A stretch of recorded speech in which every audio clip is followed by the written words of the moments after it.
No, but I think that's what it is. Yeah. Oh, well. Oh, today we're talking about, can you accept a mismatch in a good relationship? There are so many things that could be deal breakers. There's things that aren't a big issue, and there's things that actually that might be different that would make a match for you that could be a deal maker. So we're going to talk all around that today. Yes, indeed. We're welcoming you to the newsstreamingnetwork.com, WGSN-DB Going Solo Network Radio, TV, and podcast #1 Internet Singles Network. And this is Let's Talk Dating with Christine and Barry. Hi, Barry. Hi, Christine. Oh, the divisiveness, That one, in yeah. the world. But we're just going to talk about the part in dating. And one of my, it was so funny. I was talking to one of my male clients yesterday, and we were talking about all the negative things, at least for him, that he sees women saying on their profiles about all the things they don't want. If you're this, don't write to me, and don't write to me if you're this kind of a person, or you do this, or you. And it's so counterproductive because it doesn't say, if you just say this is what I don't want, it doesn't really completely accurately indicate what you would like. So just say what you would like instead. Yeah, the truth is that basically when you say what you don't want, it's one thing out of millions. So you say, well, this is the one thing I don't want. But the truth is, that means you could have 1,700 other things that still are not what you want. So just that idea is not effective enough. So when you focus on what you do want, it's more narrowing it into what you really want. Like almost like you're targeting, what's I'm looking for? Your targeting radar is more effective. Yes. So what, and the other thing is that I've now personally and professionally learned to never say never. I mean, there might be things that you think might be never, and you don't really know till you see, well, there's all these other great things. Would it make this other thing that you think you can't not possible? And I know I told this story, but it was quite a long time ago, that I have a friend who reconnected with a high school group of people at her reunion, and she'd known of Ron, but they weren't even friends. They certainly hadn't dated. And at the reunion, they both went, So they went out and had coffee, and then they started dating, and now they've been married for, I think it's 38 years. And one of her nevers was smoking, like mine is, because it makes me feel so ill. I mean, even the odor on a person. And he had all these great qualities, and he smoked. So they talked about it, and he said, I'm willing to change clothes before I see you, brush my teeth, use mouthwash. And then the funny part, as they started getting closer and they started having a physical relationship, and often people that smoke would like to have a cigarette after making love, he would go stand by the sliding glass door and smoke, blow the smoke out. I just love that story. And they ended up getting married and having a son. And 10 years into their marriage, he had a health scare, which turned out to be okay. And he quit of his own volition. And she never complained once. She never gave him a hard time about it, because she decided she would accept that about him. And Right. so there was a never that turned into, yeah, I could do that, as with all these things around it. And then it ended up being, he stopped. I thought that was a really great story. It's a great story. At the same time, not to give people the idea that they should marry someone in the hopes that they'll give up something for some reason later on in the relationship. So just to be clear, that's an unusual story, not a normal one, just to be transparent. But the thing is, I want to say she absolutely accept he would never change when they got married. Yeah. And sometimes that is the thing, and I'm speaking to this on a more global scale and just in relationship, that sometimes when we are willing to let go of the attachment to something not happening, the situation then changes on its own volition, sort of thing. This part of us has that. That's one of the gifts that happens in life itself. However, caveat, in relationships, that's not always the case. So part of this conversation really is those mismatches that we choose to accept have to be ones that we honestly can accept, not just say, I'll accept it on the proviso that it will stop happening in 3, 5, 10 years' time. Because some people do that mindset story with themselves. They basically lie to themselves saying, oh, I'll put up with it because they'll be giving it up in a few years. I'll persuade them to leave it behind or change it, whatever it is. And so the thing that's key is in the title of this episode. It says, can you accept a mismatch in a good relationship? Not can you put up with, or can you hold for a certain time? No, can you accept a mismatch in a good relationship? Because it is true that in relationships, oftentimes we have all these qualities, and there's one thing that sticks out, doesn't match, and we throw, it's like throwing the baby out with the bathwater sort of thing. We throw the relationship out because that one foible. So the question I invite the listener, the viewer, to think about is what could happen if you found the perfect match except for one thing. Would you be able to choose, or would you? That's too big a thing, because on the spectrum of things that we don't accept, there's quite a range. Smoking for some people could be do or die. For some people, like your friend, it was something they could put up with. They can make peace with that. But for example, cheating, non-monogamy would be something that doesn't matter how good the other qualities are for me personally. That wouldn't work for me in a relationship. So that's like a no-go unless that's really upfront. That's changing. So you've got to know for yourself what are the things you can say okay to. What are the things that you know will undermine the relationship if you say yes to them. Yes. So there's so many places that this could be a mismatch would come under the title. And the big ones tend to be politics, money, health, religion, family, travel. Because if any of these are really big to you, the way that you run your life in those categories has to stay this way. The only way, as I say, for me, the way it's to stay upright, the way that I stay a happy person the majority of the time of my life. I need to have this. And people go, is it really the hill you're going to die on? Yes, that I bring a lot of stuff when I travel.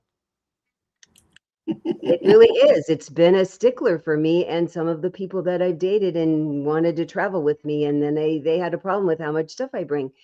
So if you come up with the things that are really the thing who you are, and then you say to the other person, are you okay enough with this? Is it really okay enough?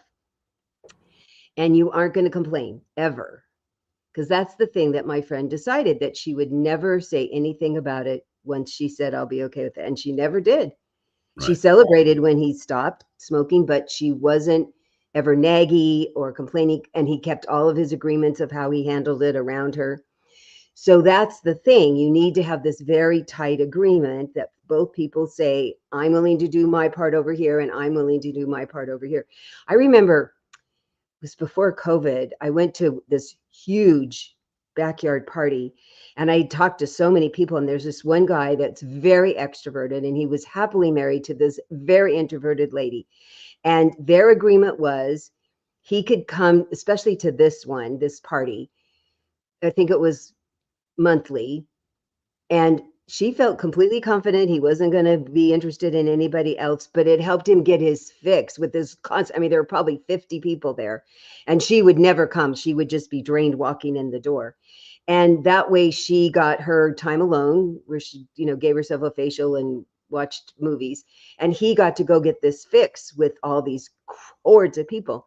And I thought that's really lovely, because if you can say, I know that this is what's going to make you a better partner for me, you're going to go do this thing I can't even imagine being a part of because he can't stay home all the time. She can't come to this big crowd. I was so impressed. And they've been married, I don't know, over 30 years and had been doing this the whole time. I was very impressed how they'd worked it out, and it kept going and nobody seemed to be getting upset about it. I was so amazed. That is the thing. It really is about having a conversation, frankly, because you can't make up the rules on your own or what you can and can't do. You're always going to say, well, this is what I can work with. Can we work it out? I mean, one of the things I was thinking about when you started talking about that was reflecting on in terms of food is one of the things that comes up too. If one person is like a carnivore and one person is a vegetarian or a vegan or raw foodist even. And I was in a relationship with a vegetarian for a while, going back 20 years now. And we worked it out where it was not such an issue. And it wasn't, and this is the thing. There's, if you're a strict, kosher person where you can't have certain things or certain cookware because it's not kosher type thing, with dairy and meat and sort of things. I don't mean like that, but it was the sense that I didn't go to extremes in my carnivorous needs. So I do like, chicken or fish, something like that, which wouldn't impact her so much, because if I was like, burning a steak on the stove, the smell would be too much for her because that was her thing. So it's like finding the way you can work it together and have a negotiable allowance for each other's differences that works. And that's what it is, like you're saying with your two friends, where she knew that for him it would help to have that exposure, that experience of being in amongst the populace, amongst the big audience. So he gets that fix, and she didn't need it, and because they have the trust, that's one thing you mentioned, which is trust is so key, that he wasn't going to step out on her, so to speak. So she felt solely safe, and she said, you got to do your thing. And I know for myself, having been single a long time, I know if I'm in a relationship with a partner, and that's true for her, she didn't want to do that. I have no problem with being out on my own and coming back, sort of thing. I know who my partner is. So even though I'm out in the world on my own, that connection is strong enough.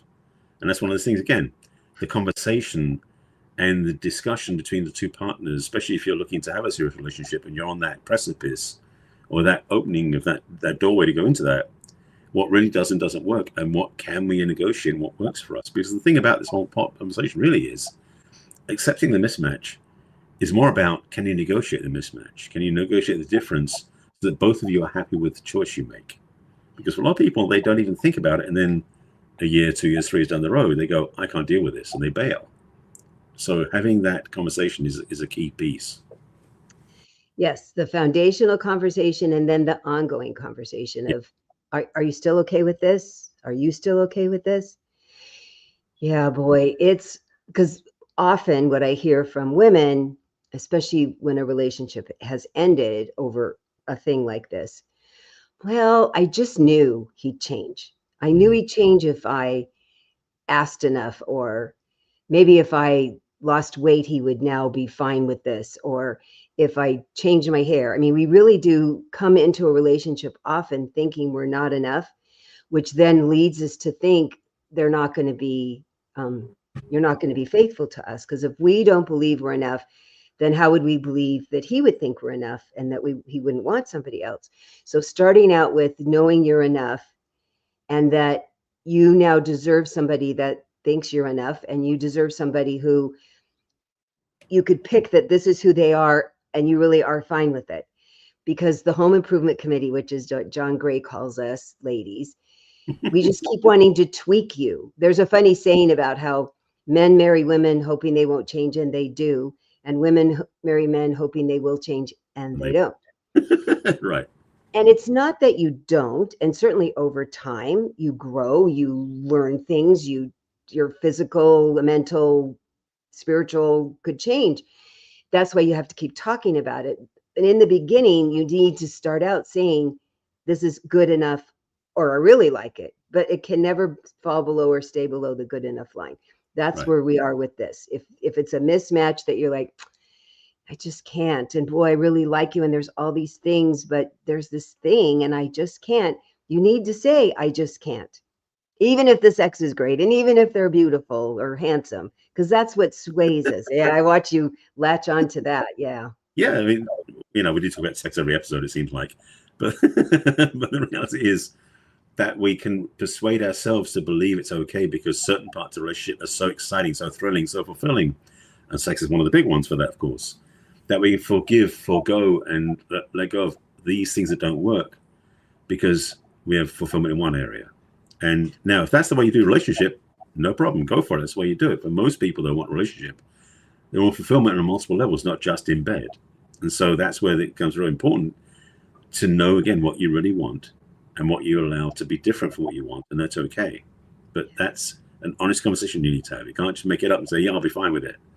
Because the trouble is, a lot of people do, and I said this earlier, is that people convince themselves or persuade themselves to allow things to be not what they want because they figure it will change or that I'll make it okay. But the reality is, they got to have an real honest conversation in the mirror saying, can I really deal with this? Because if you can't, don't try and fool yourself or them. And frequently I hear somewhere within the first 6 months, there's this thing and it came up. This thing. And the thing, and I will tell you, I'll say 75%. it's really closer to 90, but I'll give 75%. When we talk about, well, did you notice anything? Was there any little thing that just kind of came up, or you kind of noticed, or they said, well, yeah, but I didn't really believe it, or I didn't take it seriously, or I thought it would change. And it's the thing that now shows up somewhere within the 6 months that blows up the whole relationship because we didn't acknowledge it when it was really happening. That's the thing. To say, oh, there's this thing, especially early on when you don't have a big buy-in, to say, I need to talk more about this thing. I need to tell you my thing, and I need you to talk about your thing, and then talk about it instead of, oh, I don't care enough about it. Do you really not? Because it turns out, yeah, you really do. Yeah. And so that's kind of the balancing act that we carry into relationships oftentimes, is we want to, there's a part of us that, and I remember seeing this video a few years ago about the couple on the first date versus 6 months into the relationship, where they're basically on the best behavior, being prim and proper, everything's perfect, and they're delicate, and everything's so perfect. 6 months in, they're like slobs and hanging in sweatsuits, and it's like that sort of thing. And so we think when we're at the beginning of a relationship, it's all going to be fine, it's all going to be perfect. We'll negotiate this, we'll walk the balancing, we'll do the balancing act and walk the tightrope and make sure everything's going to be fine because we know we can do it. But after 6 months, that's going to be very tiring to hold that together that long. We talked about this in other shows about how to be your authentic self and be natural and be real all the way from beginning to end. Putting on some level of pretense, basically, that this thing you're dealing with is okay when it's not. It gets harder and harder. The longer you go, it's going to be harder and harder to maintain it. So advice simply is don't do it, of course. But the question is, why are you doing it? Are you doing it because you think, do you think you're going to get enough out of the relationship to offset that? But the reality is eventually it's like it has this progressive difficulties, like pushing something uphill. It's fine in the beginning, but at the end it's so much harder, with like Sisyphus trying to push up the rock up the hill. The challenge is that it doesn't get easier, it gets harder. It really does. So the sooner you notice it, the sooner you can say something about it or choose something different because of it. I remember when I was really young and my mom talked about, if you like something that the little kid's doing, forget it, it'll change. And if you don't like something they're doing, forget it, it'll change. But then she talked about relationships. She said, if you like something they're doing, it'll probably stay. And if you don't like something they're doing, it's going to get bigger. And it turns out that's really the truth. Sage advice. Oh. She told me that when I was a teenager and I listened, but oh my gosh, it has proven true in all my many years of being on the earth. Oh, yeah. So if this has piqued your interest at all, Barry, and I have lots more to talk about, but if you already decided, yeah, I really have this challenge that's happened to me in the past where I've ignored something, or I didn't even know how to vet somebody to see, do they have something that's important to me? I'd be happy to talk to you, and you could have a complimentary conversation with me through my website, which is www.theperfectcatch.com. Scroll to the middle of that homepage and you'll find a questionnaire. What's holding you back from love? Click on that. There's 10 brief questions. And then you have access to my calendar. Just schedule a conversation with me for free at your convenience. You can also send me a personal email at christine@theperfectcatch.com and tell people how to get a hold of you, Barry. On a similar note, I have a website and an email, so I'll give you both of those. So if you want to find out more about my work, go to my site, which is barryselby.com. And there's a way you can reach out to me through the site or a bunch of other things. But the main thing I'll just talk about in this moment, because I'll say more at the end of the show, is you click on the Let's Chat button. That will take you to my calendar and a form you fill out that basically gives you the opportunity to clarify what you're looking for, what's on the way, where things are going for, and then choose a time on my calendar works for you. We have a conversation to see if we want to work together. Pure and simple. If you want to send me an email, just send one to barry@barryselby.com and let me know what you're looking for. And we'll see if we can work together. That's simple. I'll tell you all about the other stuff at the end of the show. Yes. So right now we're going to take a short break for the commercial for this wonderful station that broadcasts our podcast for us. And we'll be right back with Let's Talk Dating with Christine and Barry, talking about, can you accept a mismatch in a good relationship? Mm-hmm. See you in a moment.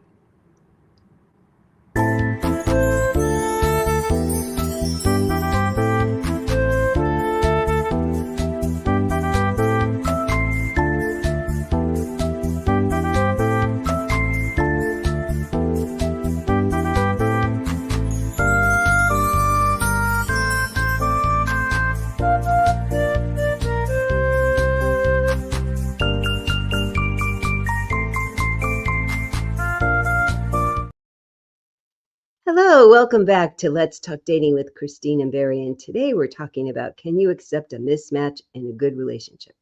And Mm-hmm. there's so many things that could be a problem and things that really aren't a problem for some people. And this is where we talk about the basic way before you even start dating is to figure out what are the things that you can't tolerate in your life? What are the things that are the absolute deal breakers?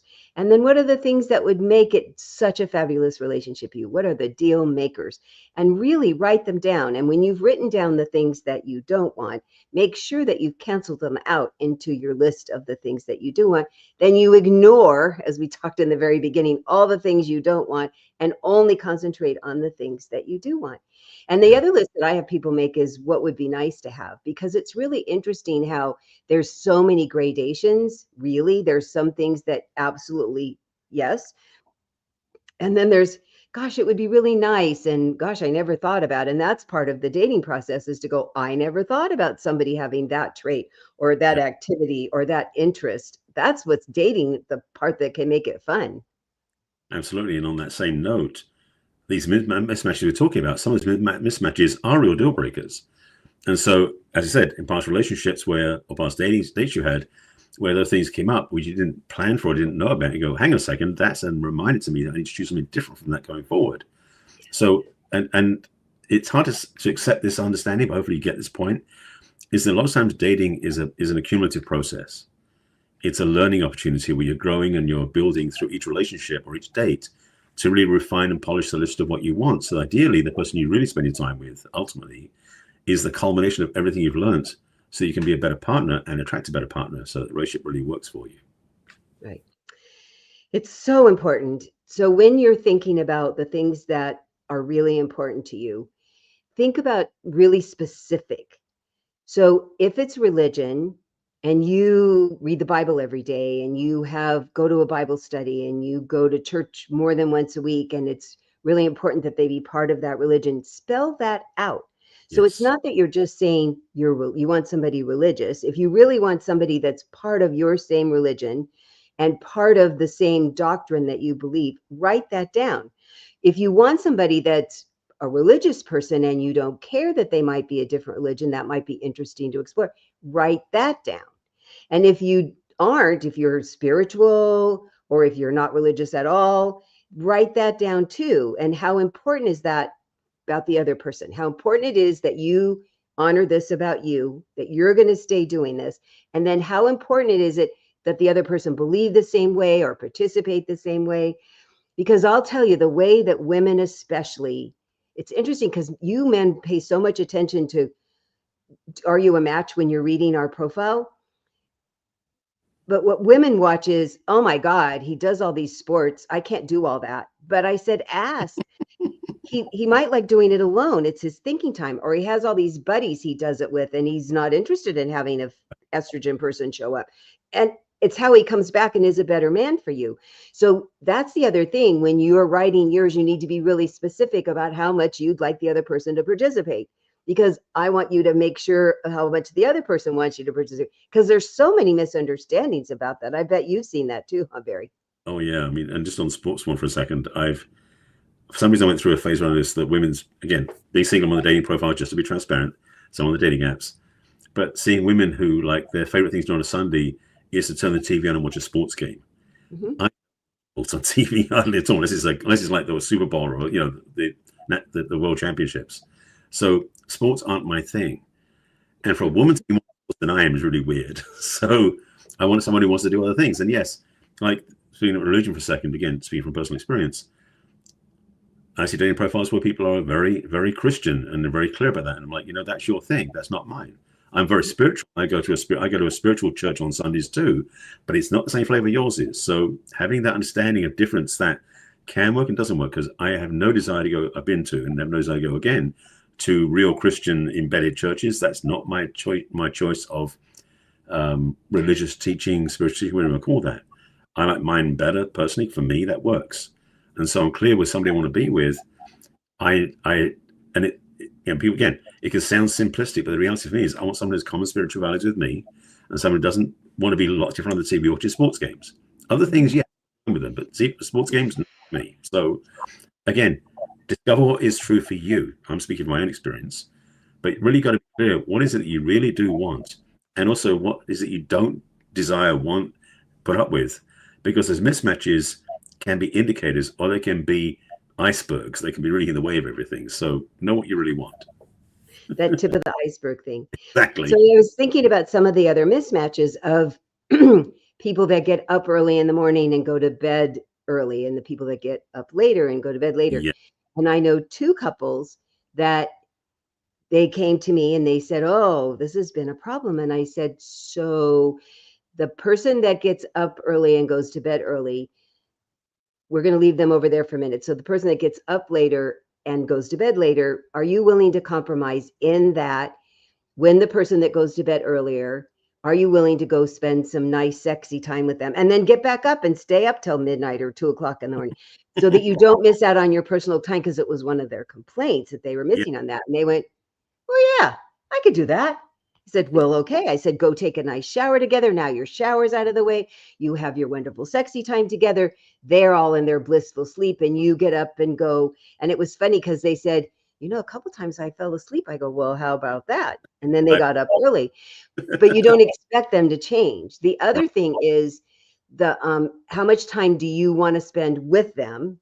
I mean, I've known a couple of couples that were the attached at the hip kind, and I could not do that. As much as I really like spending concentrated time together, I need my time Yeah. apart. Plus, I'm working. But think about, I need this much time with my person. I need this much time with more people and them. I need this much time with my separate friends, and I need this much time by myself. Get really clear about it so that you say, how do you work your life? Because I mean, my favorite thing, I have told you, I've asked people what they do on a Sunday because it's so interesting how people spend their Sundays. And then I always say, and are you looking for a partner that does all of that, some of that, none of that? And then I wait and see what they say before I make a decision about whether or not I could proceed forward with them. So if you think about all these other ways, like you mentioned, diet, that you think about, who am I? And this is how much time I want to spend with my person. And this is the kind of stuff I like doing with them.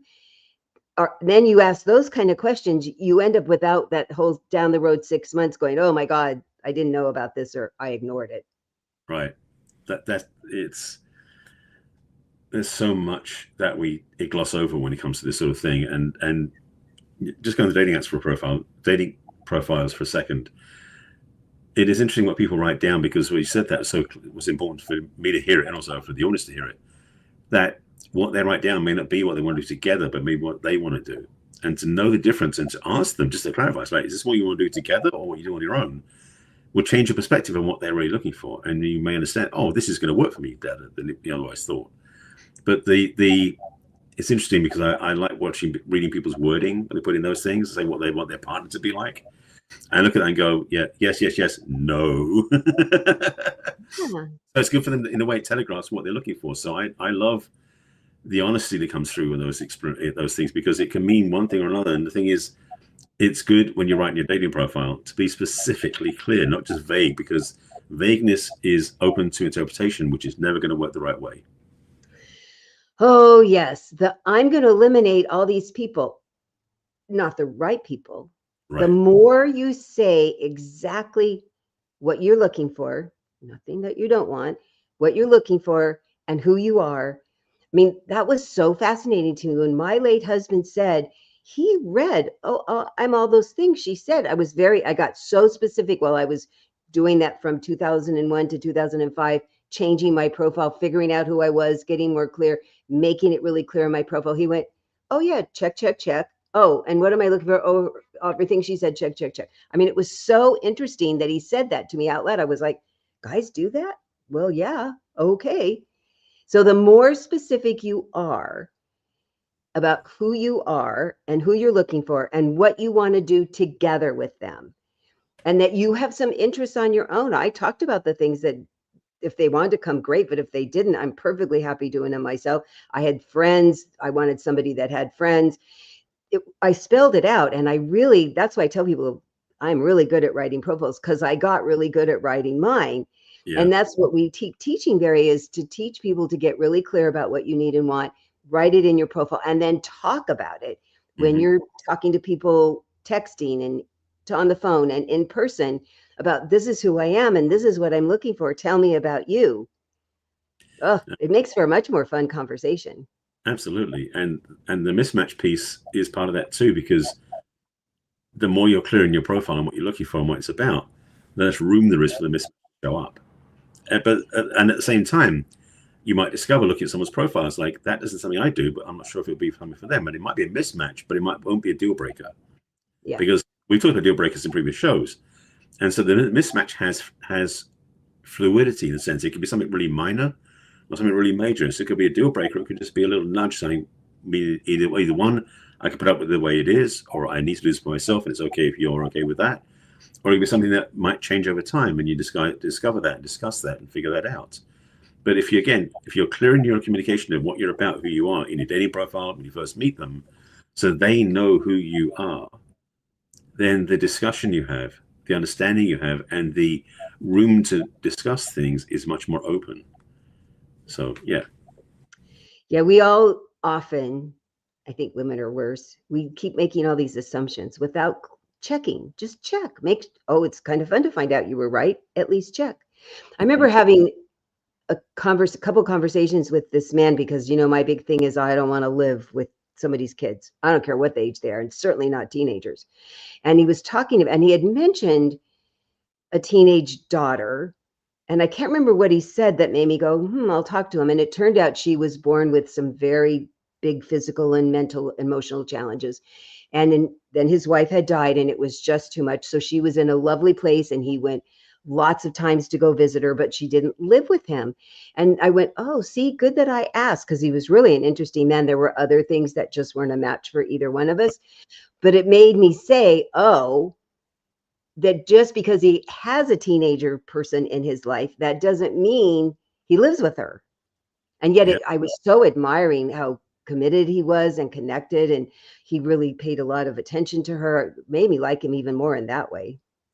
And that's the thing. Clarification, asking questions, discovering is people gloss over that. It's so surprising when people go out on dates where they don't really check what they said. This person said, what does that mean to me? And what do they mean by it? So I can find out. So you had that experience of discovering that what this man said about having a teenage daughter, was nothing like what you thought it was going to be. So the recognition and the shift of perspective that can happen is glorious when you start realizing, oh, hang on a second, I made an assumption about that. A dangerous trap we talked about before. Don't make assumptions. Get to find out the truth and get to know what they're about. That's the joy of discovery when you're meeting somebody for the first time. I like that you use the word glorious. You have such a lovely vocabulary. Thank you. So yes, one of the things I've mentioned before, and I will think it's appropriate here, is we often listen to respond. What did I think about that? What's my impression about that? What am I going to have to say about that? Where if we just pause and listen to learn, what did they really say? Did I really understand that? Do I need more information about that before I make up my mind?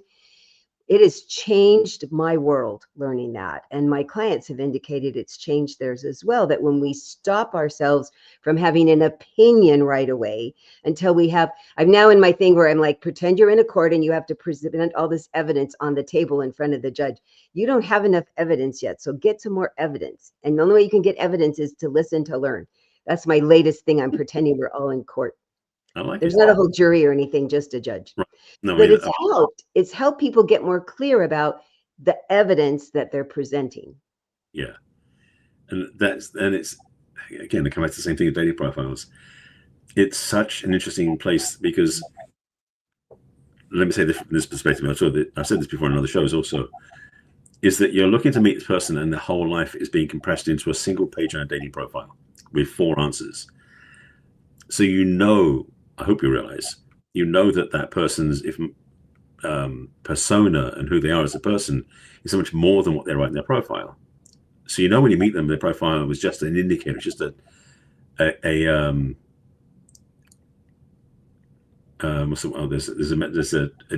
basically an appetizer.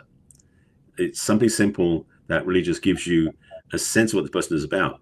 You have to have the conversation and really find out more about the person. The journey of dating requires a risk of actually talking to the person you want to date, not just looking at their profile.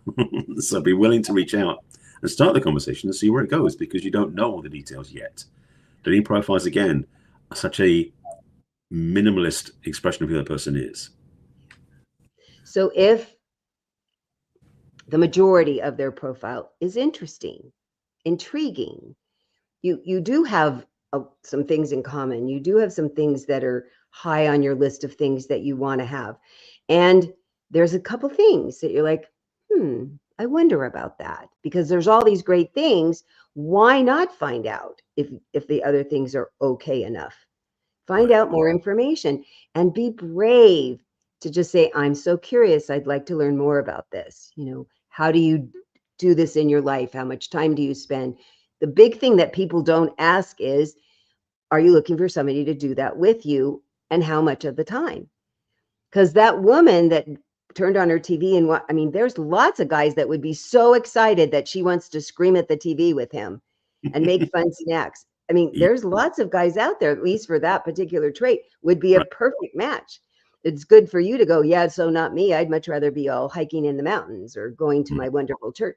So when you're clear and not apologetic about, this is what I like to do on Sundays, and then you find the people that go, yeah, sign me up. Can I bring my friends?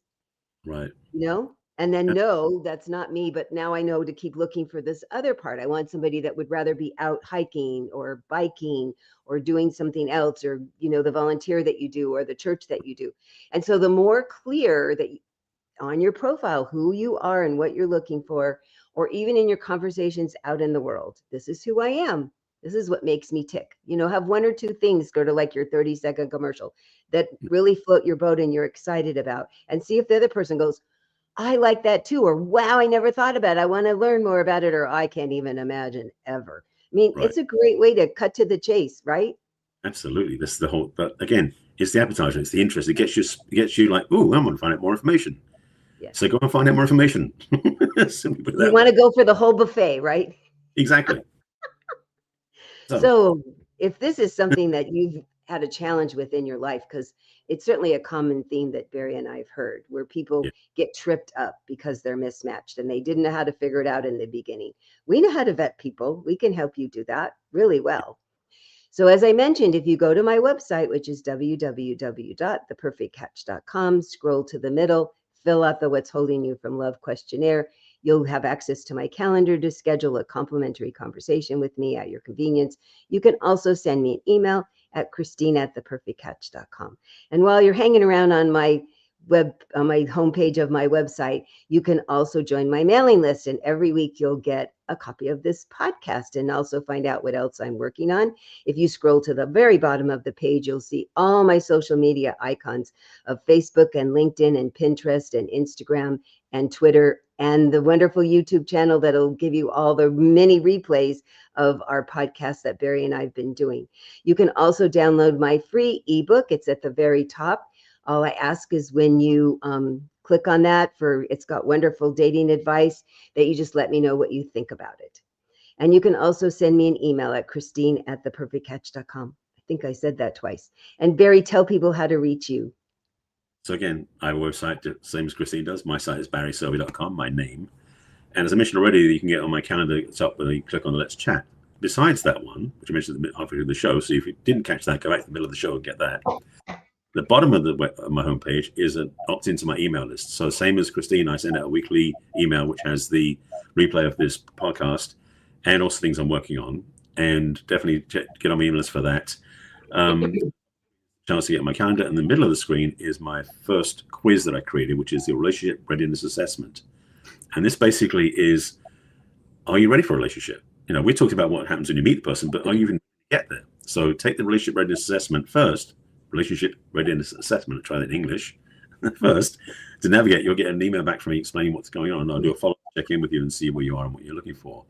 Additionally, there is another quiz I created, which is not yet on my homepage. It's something you have to go through directly, which is barryselby.com/self-quiz, which you may have guessed is a self-relationship assessment.